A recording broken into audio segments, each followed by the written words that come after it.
Good existence, fellow cosmopolites, citizens of the universe. My name is Nicholas Jensen Denton. I'm the creator of the CSA Spagyric, and I'm coming at you today on June 2nd, 2020, in the midst of two pandemics. Pandemic within a pandemic. One is the coronavirus, a worldwide health crisis. The other is the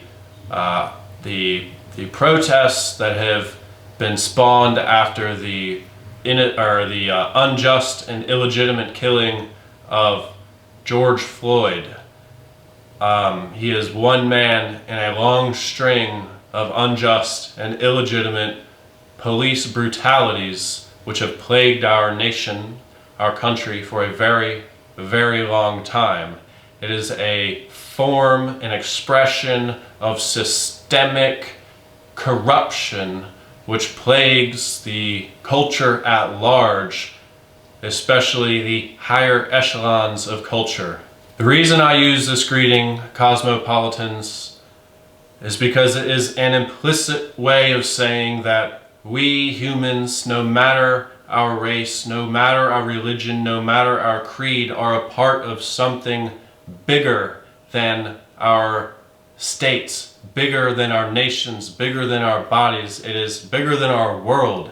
It truly is a universal greeting because we are citizens of the universe. However, we've been disconnected from this universal field of experience which we can access on a regular basis, and we do access on a regular basis. If it wasn't for our confusion of tongues and confusion of conceptualization of how the universe is actually running, what we are experiencing is a simulation simulacra, which means the way we are interacting with the world has become so far detached from the way that the world truly works that our actions in the world have basically been rendered meaningless. So when we do things like protest, what we're trying to do is to resolve these conflicts. However, these protests, while they are necessary, they oftentimes end up creating more conflict than there was to begin with, because the powers that shouldn't be, they have greater power than they should have, and we have lesser power than we have been allotted truly by the natural world. And so, in a quest to find answers which can truly change our world, we have to look within ourselves. If you want to change the world, you must change yourself. And if the answers we seek, or the answers we have been getting from these external institutions, these external hierarchies, which are, like I said, corrupt to the core, they're not fulfilling, they're not working. So the true answers which we seek are probably going to be a little bit more abstract than what we've been truly led to believe.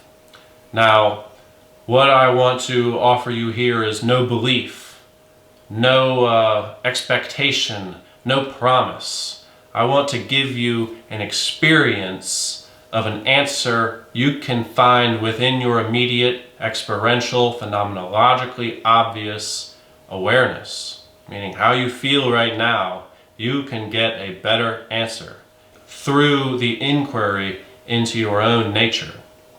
So, in the quest of self-exploration,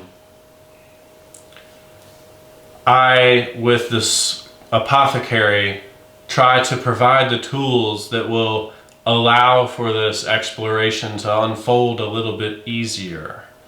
And today I've got a very special herb that, well, I've personally been experimenting with Now understand that this plant-based spirituality is an ongoing study. All of our spiritual systems have been beguiling, to say the least. However, with plants, they can easily express their intelligence to us in a more direct manner than any priestcraft has ever been able to do. So that being said, our Nymphaea Caerulea, or Blue Lotus, is a truly incredible, it's an incredibly useful and very applicable tool. If I were to sum up its properties into 3 words, I would say it is a precursor to entelechy. Now, let's expand on entelechy. Entelechy is a philosophical noun directly described and defined as the realization of potential, but is, like any word, got many more descriptions and definitions which give us a greater taste of the energy of the word. It can also mean the supposed vital principle that guides the development and functioning of an organism or other system of organization. It is derived from 3 Greek words, en, telos, and ekein, meaning in, within. Telos meaning the end or perfection, and ekein meaning to be in a certain state. So entelechy is seeking to be in a perfected state within yourself. So entelechy, as the special vital force, is required as the guiding principle of self-organization, something we need to achieve within our culture if we expect to overcome the powers that shouldn't be. Philosophically speaking, which I try to do every so often, entelechy can also be understood as the soul. The soul is what is manifested directly after the meaningless chaos before creation. The soul, as the word suggests, is the soul, meaning the one. S-O-U-L is S-O-L-E. It is the one, the primary moving force which became the first principle of the Holy Trinity. The Trinity aroused all things. To paraphrase the Tao Te Ching, the universe is of one essence, which is composed of 3 principles. And as we've noted with the cosmic clock, which outlines the plant-to-planet correspondency, which governs the, say, universal symbolic archetypal descriptions of all things, otherwise known as the law of sympathies or correspondencies within the mystical teachings, we know that Thursday is the ruling planet.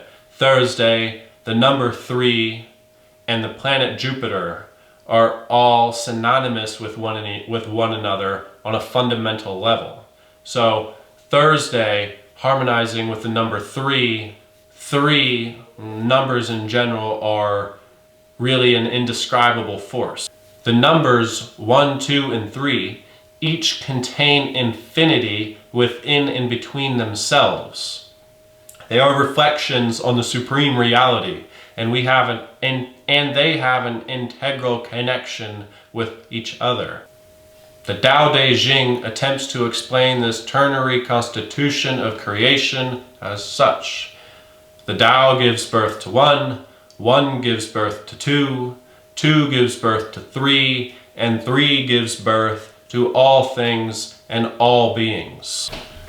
Now let's take our philosophy and put it into action so that we might entelechize or move towards actualizing our fullest potential. Jupiter's archetype is known as the overseer of limits. He is the god of expansion. The physical size of Jupiter is synonymous with its effects on consciousness as being the expander. Its physical expansiveness literally overshadows all the other planets. And this is directly experiential with the application of the lotus. When you consume this Holy Spagyric with your holy attention, meaning your full and undivided awareness, speaking again from direct personal experience in the study of plant-based spirituality, it causes a literal feeling of expansion within your mental space. You literally experience your mentation, your mental activity, to having more space to occupy.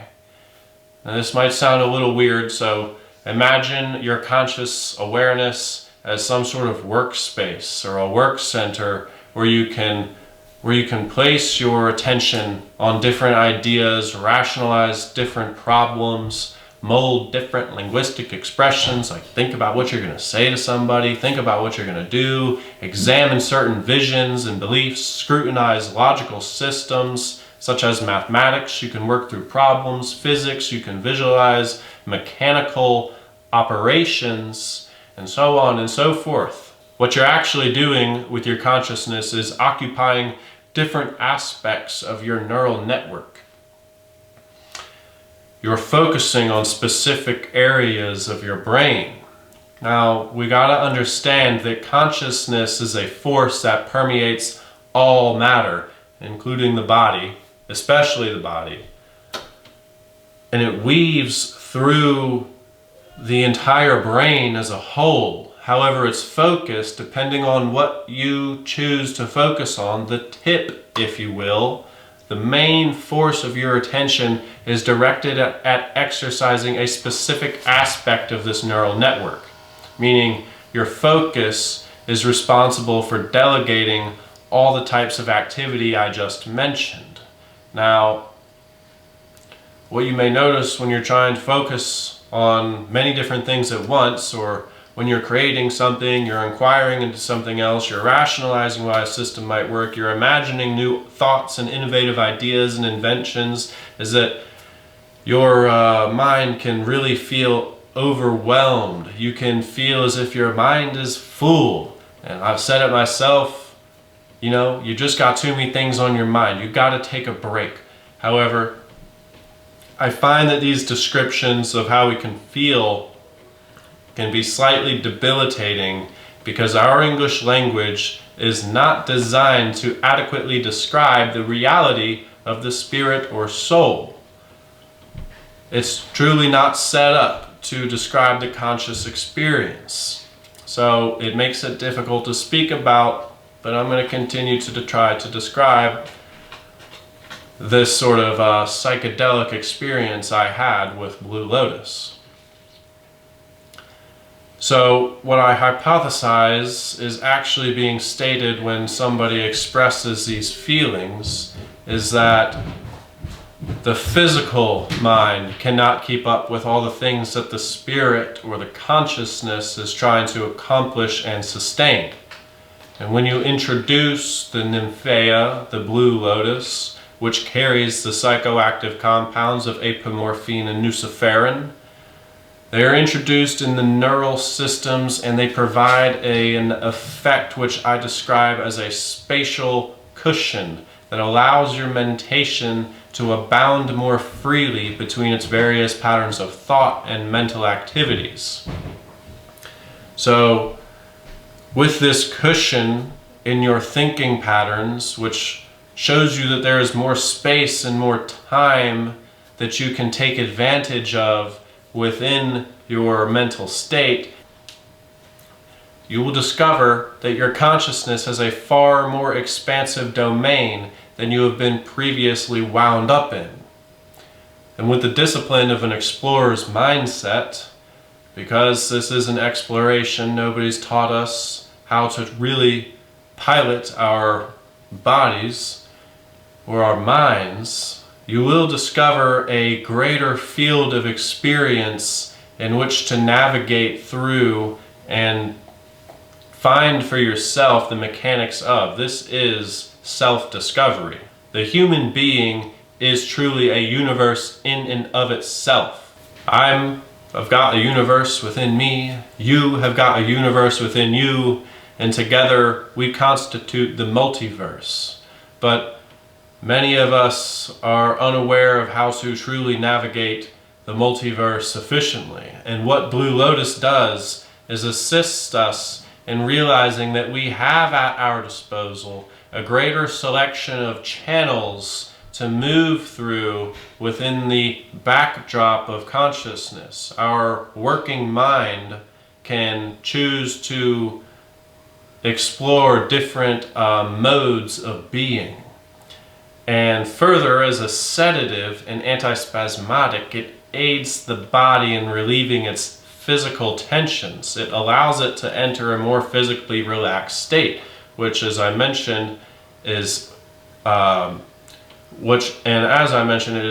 simultaneously keeping the psyche active with our psychoactive compounds.